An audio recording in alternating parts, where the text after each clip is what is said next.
Hello, నమస్కారం అండి. నేను 10 సంవత్సరాలు పెట్టి ఎద్రోడ్డు పనికి వెళ్తున్నానండి, ఐస్ క్రీమ్ అమ్మటానికి. నిన్న ఇద్దరు కుర్రోళ్ళు వచ్చి లిఫ్ట్ అడిగితే ఎక్కించుకొని కొట్టి డబ్బులు తీసుకున్నానండి, 1800. నేను ఏదో పొట్టకూటికి 200 అన్న తీసుకోండి అండి అంటే మొత్తం కొట్టి తీసుకున్నానండి. వాతలు కూడా పడ్డాయి. ఇదిగో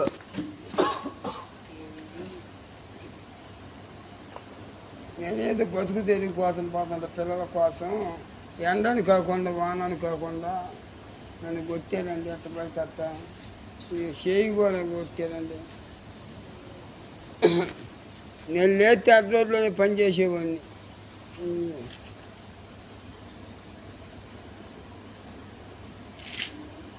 నేను వచ్చే బండి పోయే బండి ఏదో మన వాళ్ళని ఎక్కితే ఆ పని చేశారండి.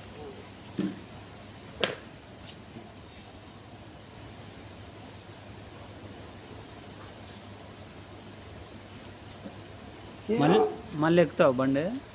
ఇంకెక్కేది లేదు, ఎక్కనండి. ఛార్జీ ఎంత అయితే?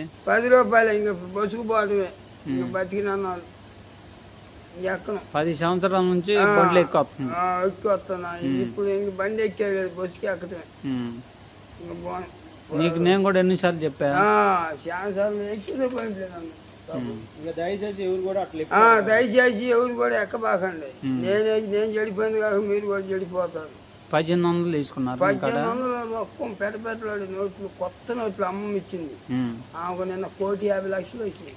కొత్త నోట్లకి ఎగస్టే మీరు ఎగస్టే మనకి కూలి చేసుకుంటే ఇచ్చేది. అదేలే, కొత్త అయినా పాత అయినా పేపర్ కూడా వేసి పెట్టా, కాని రాకుండా బాణం పలు సంచిలో. అది నీ సొంత ఊర్లో? నీదంటే నాది కూడా ఈ ఊరేలే. 700 కూలి ఇస్తున్నారు. నీకు ఛార్జీ ఎంత వచ్చి? రాను 10 పౌన్ 10 స్టెఫన్. మరి 20 రూపాయల కోసం 1800. అసలు నీ పేనం బాగా చూసుకో. ఇంకా పుచ్చుకొచ్చారు స్వామి, ఎత్తే గొంతు రాదా. అది నీ ఫ్రెండ్ కారులో వాళ్ళ మోటార్ సైకిల్ నెంబర్ కూడా బుక్ అయింది, స్పీడ్ అయింది. వాళ్ళు పట్టుకుంటామన్నారు. చెవలే పడిపోలేదు. అందుకే కదా చెవలే పడిపోలేదు.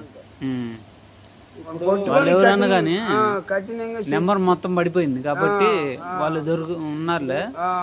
ఇప్పుడు నీ పిల్లం, నీ పిల్లలు అందరు ఉన్నారుగా.